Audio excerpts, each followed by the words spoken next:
project provides a novel system implementing virtual reality.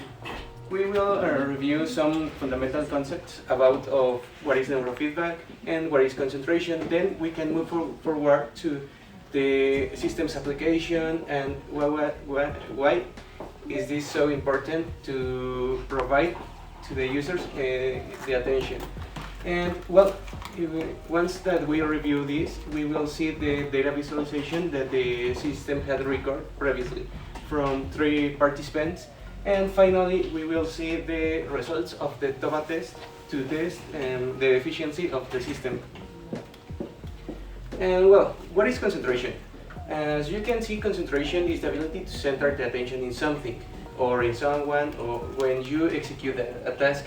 And this leads to to evaluate the concentration. It is necessary that evaluate how the task was executed and the result of the same task. Okay, neurofeedback. Neurofeedback is a neuromodulatory technique that implements a BCI. And in this case, the neurofeedback needs to record the data in a real time. So for this, this is due to the system provides a real-time visual stimuli to the user, and this makes that the user has a reinforcement of a specific brain activity, in this case of the concentration state. Okay, so the way that the system has its function is that first of all, it is fundamental to start with a protocol or a session protocol, because we need that the results and the data that the system records has a standard. So even before the construction of the system, it was necessary to build a database from the participants, because the functionality of this system is based on a threshold. This means that we need to recognize when a user is in a concentration state or a not concentration state. And well, for this we develop an asynchronous algorithm to receive the data, then to stop the data reception, and then to process the data, and finally send the data to the neurofeedback app that implements virtual reality. And finally, the system recognizes if the user has a concentration state or if it is not in this state. Okay, how we acquire the data? We implement a MUSE-Advan 2016 that its construction is based on the system 1020 and has a very interesting features as a sampling frequency of 256 Hz and a notch filter to eliminate the noise from the electronic devices, and has a Bluetooth connection too.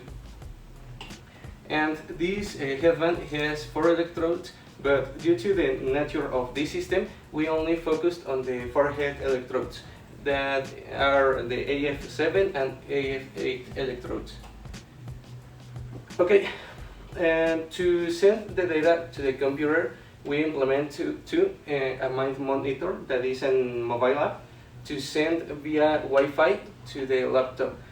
And the laptop has the Python program to process the data. For example, in this case, the brainwaves that are related with concentration state are the beta and theta waves. So we implement a Butterworth filter from 4 to 30 Hz. Okay, if you remember, the concentration and the attention are 2 concepts that are very related. So, one way to measure or to obtain the concentration of the user is with the attention coefficient, This coefficient comes from this equation that obtain the maximum power from beta and theta waves. And in this case, we use the PSD from the Welch method to obtain the attention coefficient. Okay, once that we obtain this magnitude, we ask to the participants to execute 2 concentration tasks. It was in a paper, and then we ask them to execute a relaxation time, and within this task we record them to obtain both states, relaxation and concentration. And as you can see in the left graphs, meanwhile the theta ratio decreases in a concentration state, the beta magnitude increases in this state. Okay, so the way that the Python program works is in an asynchronous functionality, because first of all receives the data, then stops the reception, and as I said, this Python program makes the calculation to obtain the coefficient, and then this data is sent to the Neurofeedback app with the maximum spectral density from beta and theta. And well, the way it works, the Neurofeedback app, is that basically in this app has a woods environment, and within this environment are located 5 activities, and each activity is designed to provide to the user this visual feedback. For example, in the first activity, the users can see a mushroom, and if he is in a concentration state, then the mushroom goes up. If it is not, then goes down, providing a positive or negative reinforcement. Then the second activity is related with this functionality, but in this time the activity is to cook chicken. Then the next activity is to lift a rock. The fourth activity is wake up a bear with water and a bucket. And finally, as a final level, we have the fifth activity, that is to open a door.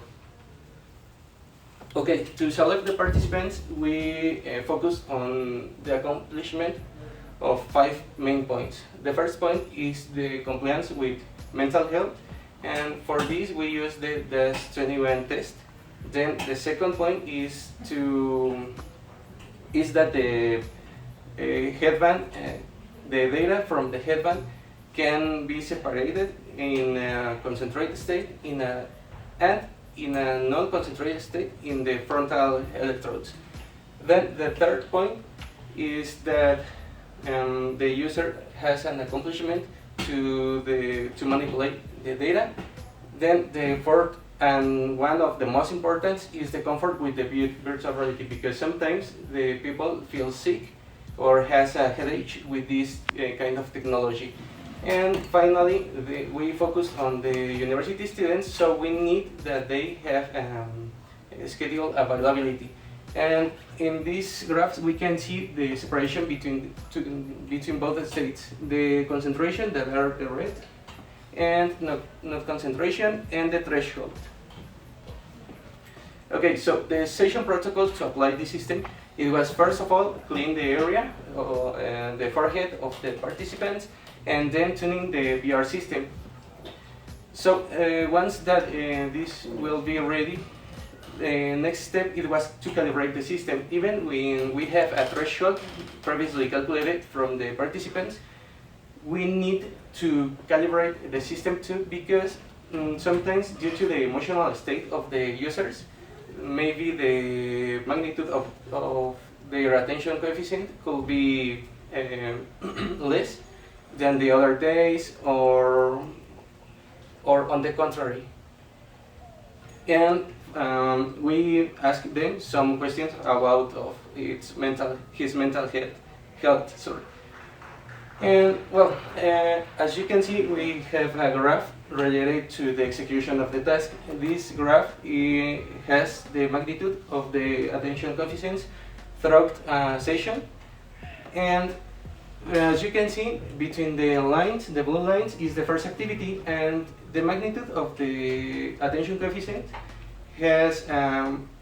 is more than the magnitude between the activities, because between the activities the users have a relaxation time to take a breath between the activities. And finally, to test the system's efficiency, we applied the TOBA test before and after of the system's application. And well, something that I missed to say is that we applied this system during 8 sessions throughout 2 weeks.